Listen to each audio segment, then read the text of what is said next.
Johar hello গাতেকো আজকে আমি veg Manchurian বানাতে আমার গাজর ক্যাপসিকাম পেঁয়াজ বাঁধাকপি লেগেছিল, ওগুলো সব আমি গ্রেট করে রেখেছিলাম। গ্রেট করার পর লবণ মাখিয়ে আধা ঘন্টার মতো রেখেছিলাম। ঘন্টার মতো রাখার পর ওটার মধ্যে আদা কুচি আর রসুন কুচি দিয়েছি, 1 চামচ ময়দা আর 2 চামচ কর্নফ্লাওয়ার। আপনারা দেখে দেবেন যাতে বলগুলো সুন্দর করে বানানো যায়।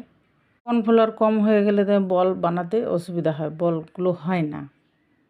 এবার আমার সব বানানো হয়ে গেছে, এইগুলোকে গরম তেলে ছেড়ে সবগুলোকে ভেজে তুলব।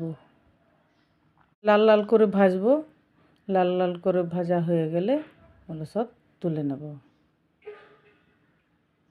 গ্রেভি বানানোর জন্য আমার লেগেছে শেজওয়ান সস 1 চামচ, টমেটো সস 1 চামচ, এত জমে গেছে না, বেরোতেই চাইছে না। আর দিয়েছিলাম সয়া সস 1 চামচের মতো।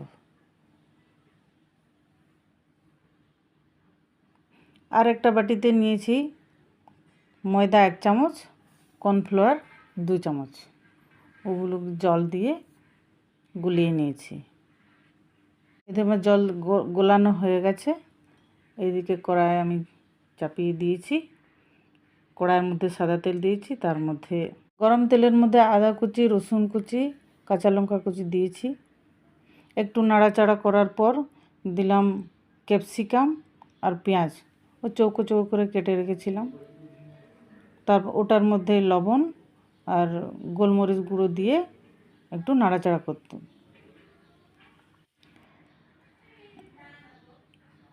কিছুক্ষণ হয়ে গেলে ওটার মধ্যে সসটা যেটা বানিয়ে রেখেছিলাম ওই সসটা আমি দিয়ে দিলাম। সস দেওয়ার পরে কিছুক্ষণ নাড়াচাড়া করার পর দিয়ে দিলাম বলগুলো দিয়ে দেওয়ার পর কিছুক্ষণ নাড়াচাড়া করার পর বাটিতে কর্নফ্লাওয়ার আর ময়দা যেটা গুলিয়ে রেখেছিলাম সেটা দিয়ে দিয়েছি। ওটা দিয়ে দেওয়ার পর ফুটতে দিয়েছিলাম কিছুক্ষণ।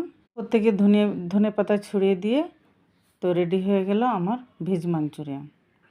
বন্ধুরা, আপনারা যদি বানাতে চান অবশ্যই বানাবেন, বানিয়ে খেয়ে দেখবেন, খেয়ে বলবেন কীরকম হয়েছে, অবশ্যই আমাকে জানাবেন।